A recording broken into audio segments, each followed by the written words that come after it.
از قطار که پیاده شدم فقط یه فکر تو سرم بود. زود برسم خونه. هنوز چند قدمی از سکو فاصله نگرفته بودم که یه زن جلوی راهم وایستاد. کوتاه قد، شالی رنگ پریده و نگاهش دقیق و جدی بود. گفت امشب رو خونه نرو. به شوهرت بگو فردا برمیگردی. اولش خندیدم. فکر کردم شوخی میکنه. ولی جدیتش لرزه انداخت تو وجودم. همون لحظه فهمیدم چیزی هست که هنوز نمیدونم. اسم من مهساست. 32 سالمه. هر قدمی که از زن فاصله میگرفتم حس میکردم چیزی پشت سرم حرکت میکنه. چیزی که نمیتونم ببینمش ولی وجودش حس میشه. سری راه افتادم. اما ذهنم مدام پرسش داشت. چی میخوای بهم نشون بدی؟ وقتی در خونه رو باز کردم سکوت سنگینی همه جا رو فرا گرفته بود. آرمان همسرم تو آشپزخونه بود. نگاهش سرد بود. پر از چیزی که نمیتونستم توضیح بدم. یه حس عجیب بهم گفت چیزی در جریانه که هنوز متوجهش نشدم. چشمم به یه پاکت روی میز افتاد که قبلا ندیده بودم. وقتی بازش کردم چند عکس و پیام از شماره ناشناس بود. بدون هیچ مقدمه. با دیدن اولین عکس قلبم تند زد. آرمان با زنی دیگه کاملا واضح بود. دستم میلرزید. نفس کشیدن سخت شده بود و حس کردم همه چیز داره فرو میریزه. نمیدونستم جیغ بزنم یا ساکت بمونم. میخواستم فرار کنم. اما کنجکاوی و نیاز به فهمیدن حقیقت منو نگه داشته بود. هر حرکت آرمان، هر نگاهش مثل یه معما بود که باید حلش میکردم. این بار هیچ چیزی مبهم نبود. فقط اضطراب و کشمکش واقعی بود. یادم اومد همه چیز از روزهای قبل شروع شده بود. یه نگاه، یه پیام کوتاه، یه رفتار کوچیک که فکر میکردم بی اهمیته. حالا همه چیز معنی پیدا کرده بود. حس میکردم هشدار زن غریبه جلوی قطار اولین زنگ خطر واقعی بوده و با صدای لرزون پرسیدم آرمان این چیه؟ اما اون سرشو پایین انداخت. سکوت کرد و نفس عمیقی کشید. سکوتش بیشتر از هر کلمه‌ای دردناک بود. فهمیدم دیگه هیچ چیز مثل قبل نیست. هیچ راه فراری ندارم و باید با حقیقت روبرو بشم. چون چیزی که بعدش فهمیدم همه چیزو تکون داد و زندگی منو برای همیشه تغییر داد. بعد از چند دقیقه سکوت تصمیم گرفتم باهاش روبرو بشم. بهش نگاه کردم. لبخند روی لبش بود. ولی چشماش کاملا سرد و جدی بودن. گفت مهسا همه چیز اونطور که فکر میکنی نیست. اما من حس میکردم چیزی رو داره ازم پنهون میکنه و هر ثانیه سکوتش پر از خطره. بعد از دیدن مدارک سکوت سنگینی خونه رو پر کرده بود. آرمان نزدیک شد ولی نه برای توضیح دادن. فقط برای نگاهش که فشار می آورد. قلبم تند می زد و هر نفس مثل وزنه‌ای سنگین روی قفسه سینم بود. گفتم آرمان باید با هم حرف بزنیم. اما سکوتش جوابی بود که هر کلمه‌ای نمیتونست باهاش برابری کنه.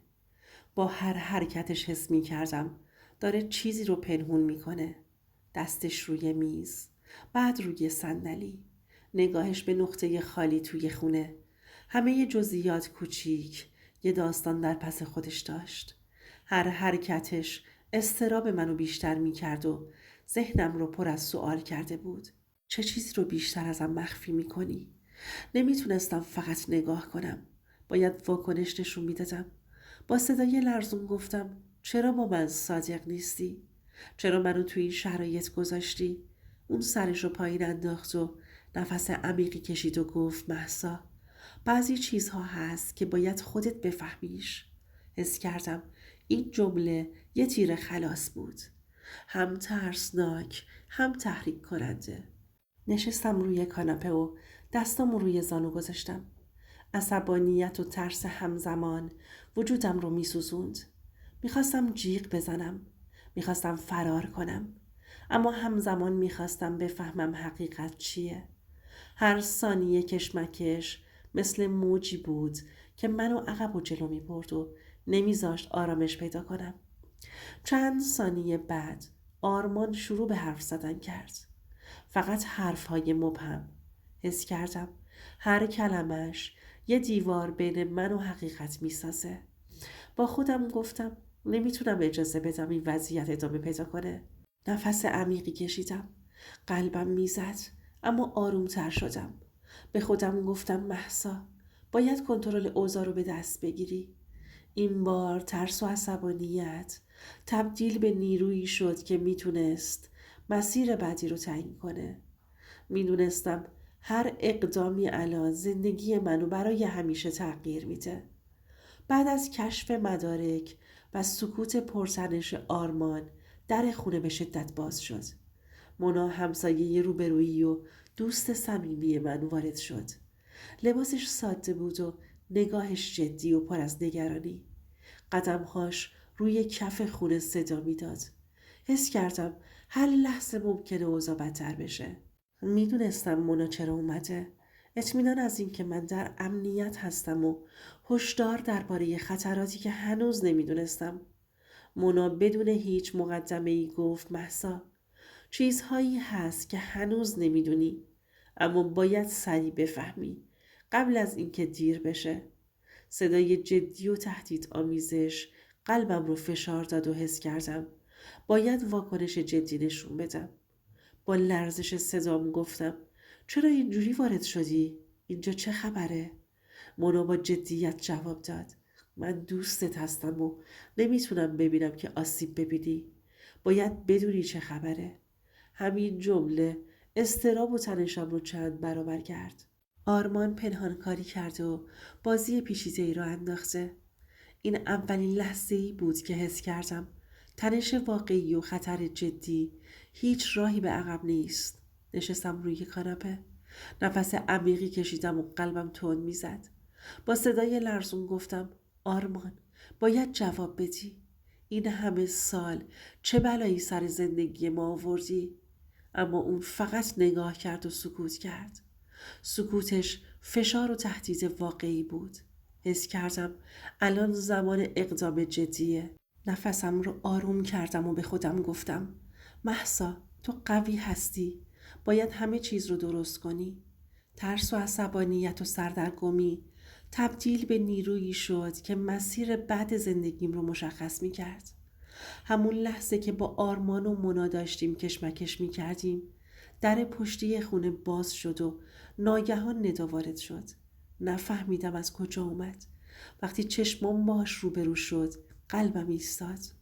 اون هیچ خبری از برگشتنم نداشت. کلید خونه ما هم تو دستش بود. ندا فقط اومده بود چیزی رو که قبلا جا گذاشته بود رو برداره. اما برخورد با من همه چیز رو به هم ریخت و حس کردم دنیا روی سرم خراب شده. وقتی نگاه ندا بهم افتاد خشکش زد. نفسم بند اومده بود. دلشوره شدیدی داشتم و دستم سرد شده بود. مونا کنارم بود و با نگاهش ازم میخواست آروم باشم. همونجا فهمیدم زندگیم از دستم رفته. آرمان سعی کرد چیزی بگه اما نتونست. رو کردم به ندا و گفتم تو دیگه کی هستی؟ تو خونه من چی کار میکنی؟ کلید خونه من تو دستای تو چی کار میکنه؟ اونم زبونش قفل کرده بود و فقط نگاه میکرد. احساس میکردم تو اون ثانیه ممکنه همه چیز از دستم خارج بشه. اما خودمو با هر سختی بود نگه داشتم. نه دادی و نه فریادی. دوباره نشستم روی کاناپه. دستم رو روی پیشونیم گذاشتم و نفس عمیقی کشیدم. عصبانیت من تبدیل شده بود به نیرویی که داشت مسیر بعدی زندگی منو مشخص می کرد. آرمان کنارم بود. سعی کرد جلوی حرف زدن ندا رو بگیره. اما هوا سنگین بود. احساس می کردم هر لحظه ممکنه کار دست خودم بدم. نمیدونستم باید فرار کنم، جیغ بزنم یا مقابله کنم. اما دیگه طاقت اینو نداشتم که فقط بایستم و نگاه کنم. نفس عمیقی کشیدم و آروم گفتم هر اون چه تا امروز اتفاق افتاده تموم شد. این جمله انگار سکوت سنگین اتاق رو شکست. برای اولین بار بعد از ماه‌ها حس کردم بار سنگینی از روی شونه هم برداشته شده و قدرت واقعی توی وجودم موج میزد. ندا همچنان مات و مبهوت ایستاده بود و نمیدونست چی باید بکنه. چهره آرمان پر از سرگردانی و ترس شده بود. انگار داشت واقعیت رو میفهمید. هیچ کدومشون انتظار این واکنش آروم اما محکم از سمت من رو نداشتن.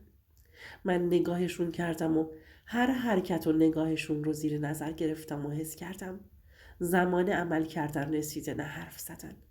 قلبم تند میزد و دستام هنوزم کمی میلرزید.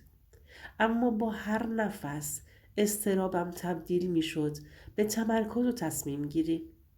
مونا کنارم بود و چشمک میزد. فهمیدم که فهمیده کنترل اوضاع تو دستامه. حس کردم سقف فشار اضطراب رو شکستم و فضا پر از آرامش و قدرت شده. همه تو سکوت بودن، نگاهشون پر از تعجب. اما من از سر جام بلند شدم. لبخند کوتاهی زدم. بهشون گفتم حالا دیگه همه چیز رو براتون روشن کردم. من به زندگیم ادامه میدم. رو کردم و به ندا و گفتم تو هم همین الان از خونه من گم شو بیرون. این جمله سکوت فضا رو شکست. ندا عقب رفت بدون اینکه چیزی بگه و فهمید که اینجا دیگه جایی برای بازی ادامه رابطه و پنهونکاری نیست و از خونم بیرون رفت. آرمان هنوز با چهره‌ای پر از شرم ایستاده بود و نمیدونست باید چیکار کنه. مونا لبخندی زد. انگار فهمیده بود که من دوباره روی پای خودم ایستادم و هیچ کس دیگه‌ای حق دخالت توی زندگیمو نداره. رو کردم سمت آرمان و آروم و محکم بهش گفتم آرمان، میدونم اشتباه کردی، اما اگه واقعا بخوای زندگیمون رو دوباره بسازیم یه فرصت داری. این جمله من سکوت اتاق رو پر کرد. چشمهاش پر از اشک شد و با آرومی شروع به معذرت خواهی کرد. مهسا، من اشتباه کردم. پشیمونم. قول میدم که همه تلاشم رو بکنم تا زندگیمون رو دوباره درست کنم. صدای لرزونش اما واقعی نشون میداد که احساس ندامت و پشیمونی واقعی داره. منم بخشیدمش و لبخندی زدم. فهمیدم که این لحظه آغاز یه مسیر تازه برای ماست. ندا رفت و دیگه من مطمئن بودم که هیچ زن دیگه‌ای نمیتونه زندگی ما رو تهدید کنه. حالا که چند سال از اون ماجرا گذشته، زندگی آروم و پر از عشق داریم و دیگه خبری از دخالت‌های هیچ زن دیگه‌ای در زندگیمون نیست. و هر روز که با آرمان میگذرونم حس میکنم تصمیم درست رو گرفتم و قدرت و اعتماد در آرامش واقعی رو دوباره پیدا کردیم. یه نصیحت: یادتون باشه هیچ وقت برای تصمیم درست و انتخاب مسیر خودتون دیر نیست. هر کسی که شجاعت داشته باشه و با قلب و وجدانش مسیرش رو انتخاب کنه میتونه قدرت واقعی آرامش رو پیدا کنه. دوست عزیزم، اینم از داستان امشب. اگه تا آخر این داستان کنارم بودی یعنی درد این روایت رو درک کردی. ممنونم ازت. لطفاً لایک کن و کامنت بذار تا این صداها شنیده بشه. سابسکرایب کن چون هنوز صداهایی هست که کسی جرأت نکرده بلند بگه. اینجا صداها دفن نمیشن و من اینجا هستم تا اون رو برات روایت کنم.